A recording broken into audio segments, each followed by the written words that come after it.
All right, we'd like to thank everyone for joining us for our post-game press conference. Joining us on the podium, to my immediate right, Texas Southern Defensive Coordinator Tom Anthony, Texas Southern Head Football Coach Micheal Haywood, along with his son MC, Texas Southern Offensive Coordinator Gregory, Texas Southern Field Goal Kicker, 51-yard successful field goal, Medina. Our press conference with opening statements by none other than Texas Southern Head Coach Micheal. Coach.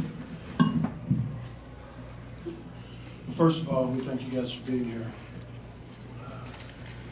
It was a very interesting game from start to finish. First of all, we have to compliment the special teams. From the kickoff cover team to the sky kicks to the kickers to the PAT field goals, 9 guys being committed to making it go around. And then also offensively coming back, we started off strong in the first quarter, didn't play very well in the second quarter, turned the football over, was inconsistent, not making the appropriate reads, and a little jittery in the pocket. Coming back in the third quarter, I think that we did a better job of protecting the quarterback. I think the quarterback did a better job of staying in the pocket. Wide receivers did a tremendous job on the night of staying available, making themselves available for passes when things broke down. And we made plays when we had to make plays. And also, the offensive line did a nice job of running the football, rushing the football tonight, and the backs did a nice job of running the football as well. Defensively, we played well in the first half. Did a really nice job in the first half. We come back out and we didn't connect on all cylinders. We were not gap sound, we were not spinning the right way. Safeties wasn't spinning down. And it's sometimes hard to understand how that happens when you do it all week. But, you know, as Coach T.A. said to me this morning, he said, Coach, we're messing something on defense today because we're not connecting on all cylinders in our walkthrough. And it showed in the game. However, when we needed to stop, I think the defensive staff did a tremendous job in stepping up and stopping them in the fourth quarter where we would get the ball back. We had an opportunity to go down and put ourselves in field goal range, and then Medina did a tremendous job of kicking a 51-yard field goal to win the game with no time left on the clock. All right, we're going to begin with questions for our student athletes, and we can give him the opportunity to go get showered up and join his team. So questions first for Eric Medina, our student athlete. Eric, when you got ready to line up and kick the field goal, what went through your mind, and were you confident from the beginning that you could make that shot? First and foremost, I mean, when Coach Haywood came up to me, he asked me, "Is Medina, where do we need to get this ball?" And I got it on witness. I said, "Coach, wherever you put it, wherever it ends up being, 50, 60 yards, I'm going to put it in." And I told him, I said, my holder, Mario Smalls, "Hey, let's put it in God's hands. Whatever the outcome is, it's on His will." So I went out there put my faith in God, and we were able to come out with the victory. What's the longest you kicked in practice or even? In practice, I've hit about a 57, 60. And then, I mean, in high school, I made a 57-yard field goal in a game. But other than that, up until last week, I made my career long of a 49, and this week I was blessed to make a 51 to win the game. Eric, Coach talks about milestones with this team, you know, going from point A to point B, direct lines, not curves. You just mentioned about you last week, but today was a situation that if you're a kicker, especially teams, you want to be in, you always dream about that. Actually being in the moment when you finally lined up to kick. Let's talk about it. I mean, it's every kicker's dream, like you said. Some kickers look forward to it, and some kickers embrace it. Going out there, I knew we were going to get iced. I knew they had a timeout left, and in the back of my head, I was like, they're going to use it. So I was trying to keep myself as relaxed as I could, and with the support from my field goal team, Coach Montgomery, he always preaches that we need 9 guys committed to make the ball go around. And I knew my protection was going to be there for me. I just knew I had to get the ball up, and after that, everything else would take care of itself. Eric, TSUSports.com, Marcus Smith. Just Coach Hirsch, the kicker coach, he was over there celebrating you after the game. Just what are some of the things that he told you, and how elated was he for you to win, kick this game-winning field goal? I was actually pretty shocked.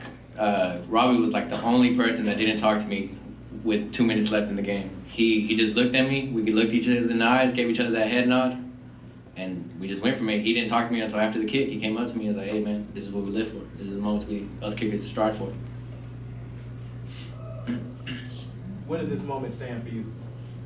It's a big blessing. Like I said, first and foremost, without God, none of this would be able. I'm truly blessed. I'm thankful for the opportunity. I'm thankful for the coaching staffs, and man, it's truly amazing. It's a true blessing, and I'll relive it any moment. Again, Coach Haywood, this question is for you. Alabama A&M, they saw a lot of their kids miss extra points and field goals. They missed out on a lot of opportunities. Just talk about how important it is that you have a kicker that like Medina that you can trust in big situations such as this one. Well, one of the things that we do, and we practice special teams more than anybody else in the country probably. And, you know, that's from my days with Nick Saban. And Medina has done a tremendous job in practice. You know, what the interesting part is that Medina was going to miss all of practice this year to do an internship. And we worked out a deal and making sure that he has a scholarship for the end of the year so that he can be at practice instead of going to do his student teaching now. And it has really paid off because he really works hard each and every day, and he should be commended because it's not checkers, it's chess. Yes, sir. Yes, sir. Yes, it's not checkers. Checkers should go one way. Any more questions for our student athlete? You're free to leave. Thank you so much, everybody.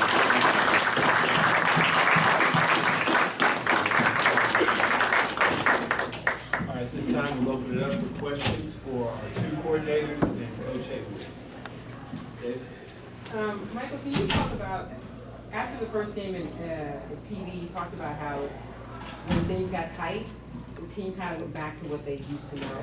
Talk about where you are now in this game, week 5, kind of the progression, and how do you think you made progress so far? Oh, one of the things that we start doing is that we start having a halftime in practice. And the guys are told they can just sit down anywhere that they want to sit down. And we come out after halftime and we go to a competitive spirit, maybe offensive emphasis or defensive emphasis, but we have a competitive situation in which we come out, offense is trying to move the ball and score, defense is trying to stop them. So we create adversity in practice for the guys to understand what it takes to be competitive when we come out after halftime. At the same time, I think last week was an opportunity for us to turn the corner, and we started to get a little bit better. However, last night, we didn't stay in a hotel last night because our hotel was overbooked. So that was the first time that we were not together. And I was a nervous wreck all last night, all day today. And our disposition showed it because we didn't play as well as we could have played in the first half. However, I compliment the coaches and I compliment the players. The halftime adjustments, we got a little bit better. Guys started to play with a little bit more passion, a little bit more energy, a little bit more enthusiasm, and we got better. And with this victory tonight, I think that it will help them to understand what it takes to be victorious at all times. You know, it's not just the first quarter, it's all 4 quarters. And the first thing that they said when we walked into the locker room, before I got ready to speak, they said, "Coach, it's a 60-minute battle." And that's exactly what it is, it's a 60-minute battle. Coach, I mentioned earlier about the milestones, words that you used early on. Is this another milestone that you've been looking for football-wise with the team that you have right now on the field? I think it's a stepping stone for us. And when I say it's a stepping stone for us, when we go back and look at the film tomorrow, guys will realize that we didn't play very well, and we still won. How good could we really be if we started to put 4 quarters together, offensively, defensively, and special team-wise? And I think that once they start to realize their mistakes and realize that they're winning because we're in better shape, we're competitive, we're physical, we play for 60 minutes, all those intangibles are getting us past the adversity which we have right now. How good will we be if we're able to put those four quarters together and not make the mistakes in which we're making?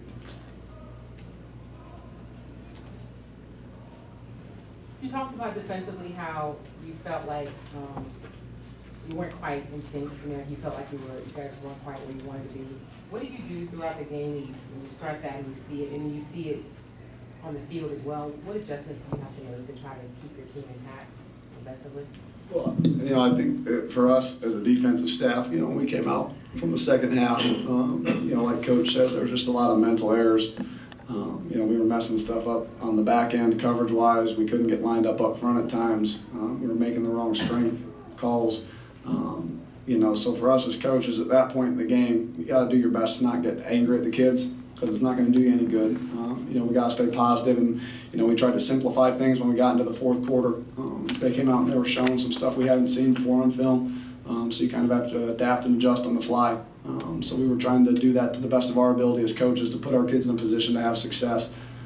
The biggest thing for us was when it came down to it, when we went back out there with 2.5 minutes left, we pulled our kids aside and said, hey, it doesn't matter what happened in the previous 58 minutes. We just need one stop, and that's all that matters. If we can just get one stop and get the ball back to our offense the way they were playing, we knew that we would be in a position to win the game. And I compliment our kids. They stepped up to that challenge, and I'm very proud of them the way they fought throughout the game. As bad as we played on our side of the ball, they kept fighting, they kept battling, and it came down to it to the end, and we needed to stop, and they got that. So I was really proud of them. Coach Gregory, talk about what did you see today, positive-wise, with your offense? Are they getting to where you want them to be? Coach mentions 4 quarters. Are they getting to that point to where you want them to be 4 quarters, or do they have a long way to go or a short way? We still have a long way to go. There's so many plays we left out on that field, but yet we made some plays too. What amazes me, we'll make some plays that you don't even coach, and then plays that you coach, and they execute them in practice, and all of a sudden it pops up in the game. Like we had one route in there that there's a guy running free wide open 3 times during the game, and we didn't throw him the ball. You miss it once, maybe you miss it twice, but then when you talk at halftime about it and then miss it again, that irritates you a little bit. But what I think is really interesting about this game, how it came down, I don't know if Coach realizes this, but we're awful in 2-minute in practice. We're the worst offense around in 2-minute drill. And Coach rigged it the other day. He called a penalty on a defense right at the end to get the ball down there so we could kick a field goal as time expired to win the 2-minute drill against the defense. Well, play came down because we started in practice. I think what you said, 140. Something like 140 at the plus 36 yard line. 140 to plus 36, somewhat similar to what happened out here. And but no, we've got a long way to go. But they're learning how to fight. They're fighting. I really compliment our offensive line, our running backs. Even though you saw Hurts flush out some, I thought we did a great job picking up. They came with every blitz that they had ever shown. And we didn't have anybody coming free. Every now and then a guy would get beat, he flushed out. Sometimes he flushes, he doesn't need to. But our line and our backs did a great job picking up blitzes tonight. Coach, Hurts was 17 for 30, 256 yards with 2 touchdowns. Just talk a little bit about how he managed the game. He left some stuff out there. And he still made plays. Our receivers are starting to move around when he flushes, and we're making plays there.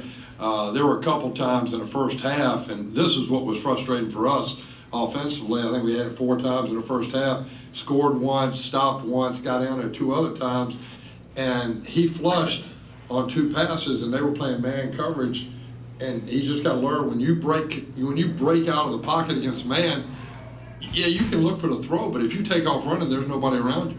They don't have anybody around him. He could have taken one of those balls probably down inside the 5, maybe even scored on it. And but he's playing well. He's competing hard, and he's gotten to the point where he doesn't go in that shell when I either rip him or Coach Haywood rips him. Early back when I first got here, he's a hard guy because if I ripped into him, I'm going to rip into him. He would kind of curl up, go in the shell. He doesn't do that anymore, and he had a little feisty out there once in a while. He got put in his place by Coach. So, but I don't mind that. He's just a little frustrated, but he's competing very hard, very hard. Coach Gregory, take us through that last drive. Hurts trying to get the ball down into field goal range for here in Medina. I'd have to go back and see the plays. I know we made a play. Fortunately, we got a personal foul, roughing the passer, all that moved it down there, and I think we hit a crossing route in there, and the last 2 plays were a tough deal there. You're a little hesitant with 10 seconds to throw the ball inside, especially because we had caught a couple inside balls and then broken them, and I'm not sure we would have been ready, and this is something we'll have to work on. I'm not sure, had we thrown an inside route right there at the end, which I think we could have gotten open, I don't know if our receiver would have gone down right away like he needs to, and we may have run the ball for 20 yards and looked at the clock and had 0 on the clock. So we tried to run 2 little quick outs.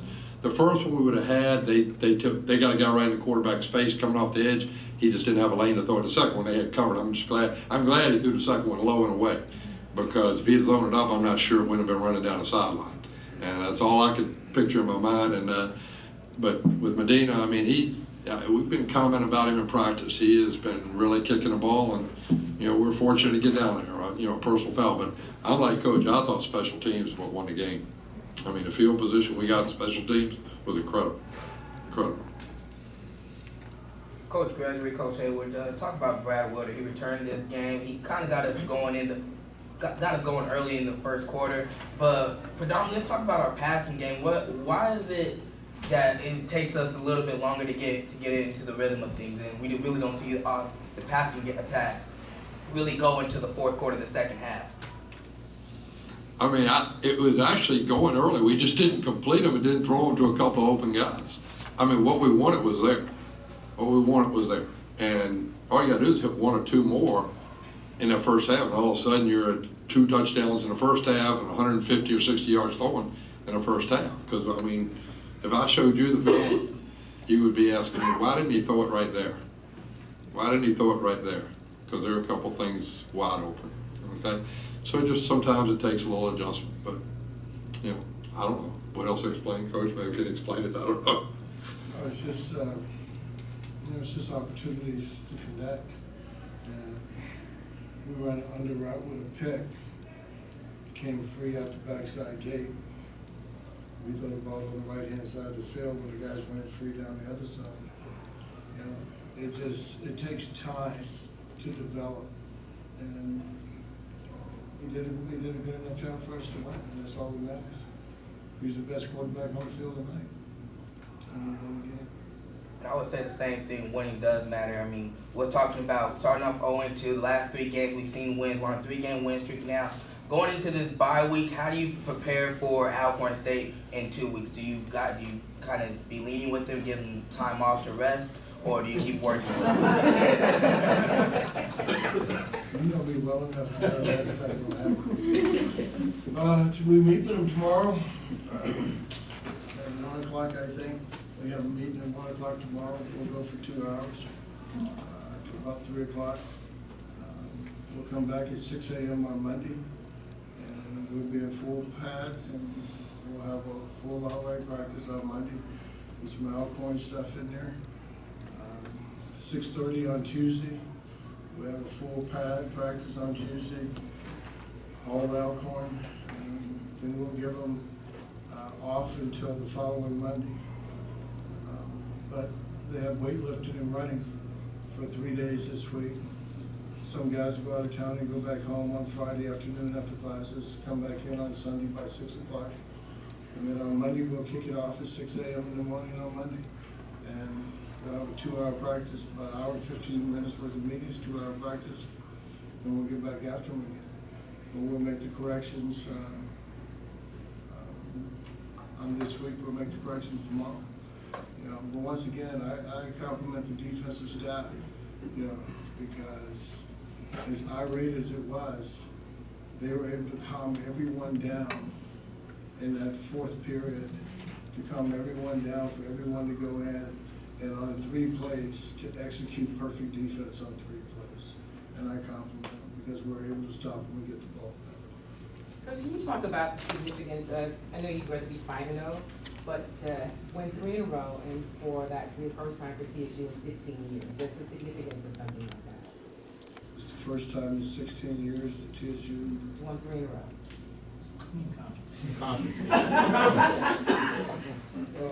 Kim, I will say this. As you well know me, I'm not really big on stats. really doesn't matter that we've won 3 in a row, because the only thing that matters is Alcorn. And everybody's asking me in the neighborhood, well, when is the homecoming? I don't know when the homecoming is. I don't know when we go to Southern. I don't know if Gremlin comes here or we go to Gremlin. I really don't know. The only thing I know next is that I asked somebody, is Alcorn coming here in 2 weeks or are we going there? And they said, we're going to Alcorn. I said, that seems like a nice ride, 6 hours. One more question. Coach, touching you spoke about you don't know when the homecoming game is. Let me tell you, it's October 22nd. and I only bring that up because at the end of the game, after Eric's game-winning field goal, you saw all the fans, all the students come rushing the field. I mean, what kind of feeling do you get just to know that you have that support out there, something that we've been searching for since day one? Well, I really think the student body, we really appreciate their support, and they can't understand how much it means to our young student athletes. I appreciate the alumni. That tailgate group that serves us dinner, probably about once a month. I turned around and I looked up at the press box looking for Greg now. They sitting right in front of the press box. Dr. Micheal up there shaking and dancing.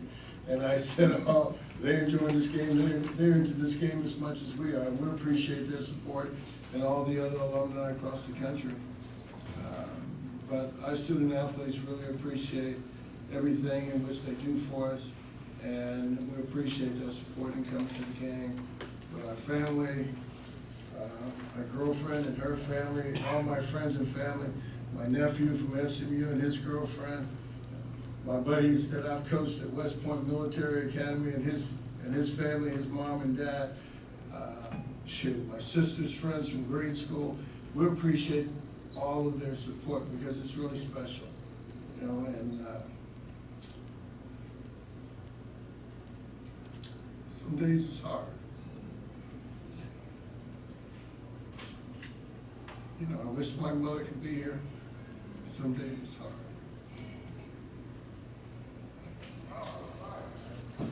This concludes our press conference, Coach. Thank you, sir.